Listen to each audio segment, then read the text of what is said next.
বাংলাদেশে poultry and dairy শিল্পে সবচেয়ে ব্যবহৃত ক্যালসিয়াম হচ্ছে রেনাক্যাল পি। এটা রেনাটা কোম্পানির।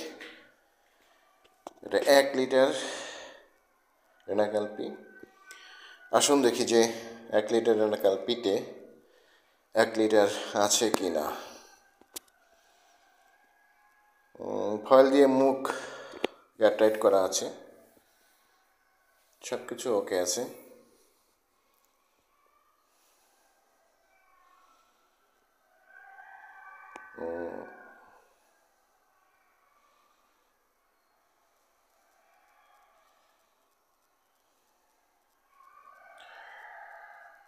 ফয়েলটা তুলে ফেললাম। এবার 500 ml একটি বিকার নিলাম। 500 ml প্রথমে মেপে নেই। 500 ml মাপার পরে দেখা যাক। দেখুন কালারটা এক্সেলেন্ট কালার, হলুদ কালার অনেকের প্রিয় একটি কালার। তো আমরা 500 ml মেপে নিলাম। আমি দেখানোর চেষ্টা করতেছি যে 500 ml যে মেজারিং দাগটা একটু হালকা দেখা যাচ্ছে, যেহেতু আমার ক্যামেরার মান অতটা উন্নত না।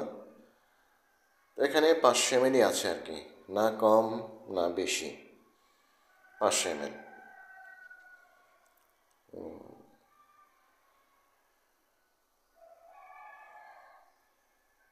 দেখুন।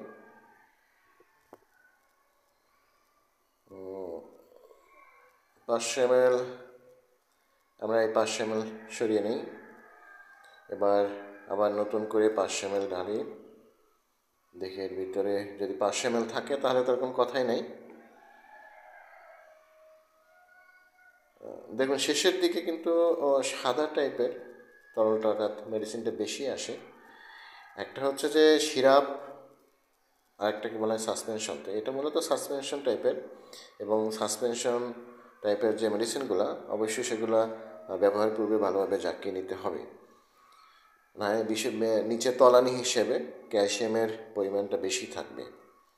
কাজেই সমসত্ব মিশ্রণ যেটাকে বলা হয়, সেটা যদি সব জায়গায় যদি ক্যালসিয়ামের পরিমাণটা সমান পেতে হয় তাহলে অবশ্যই এটা ব্যবহারের পূর্বে ভালোভাবে জাকিয়ে নেবেন।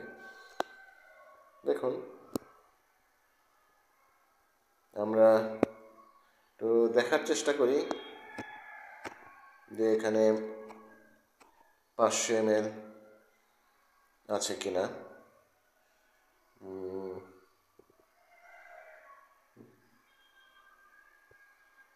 দাগটা এই দেখেন,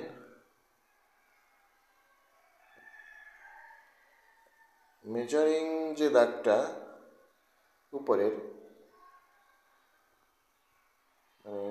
একবারে টায় যেটাকে বলা হয় আর কি। আমরা যদি মনে করি যে বোতলের গায়ে 2-3 ml লেগে থাকতে পারে, তো সেই হিসাব করলে দেখা যায় যে পরিমাণটা ঠিকই আছে। কিন্তু আমরা রেনাটা কোম্পানির মতো একটা কোম্পানি, বাংলাদেশের বৃহৎ কোম্পানিগুলোর একটি, তো তার কাছ থেকে আমরা যদি 5 ml 10 ml বেশি থাকে তাতে হয়তো কোম্পানি তেমন কিছু যাবে আসবে না। তো আমরা আশা করি অন্তত 5 ml বা 10 ml যাতে পরবর্তীতে আমরা বেশি পাই। তো ঠিক আছে, একবারে টায় আর কি আছে। তো ঠিক আছে, ধন্যবাদ রেনাটা কোম্পানিকে এবং দর্শককে।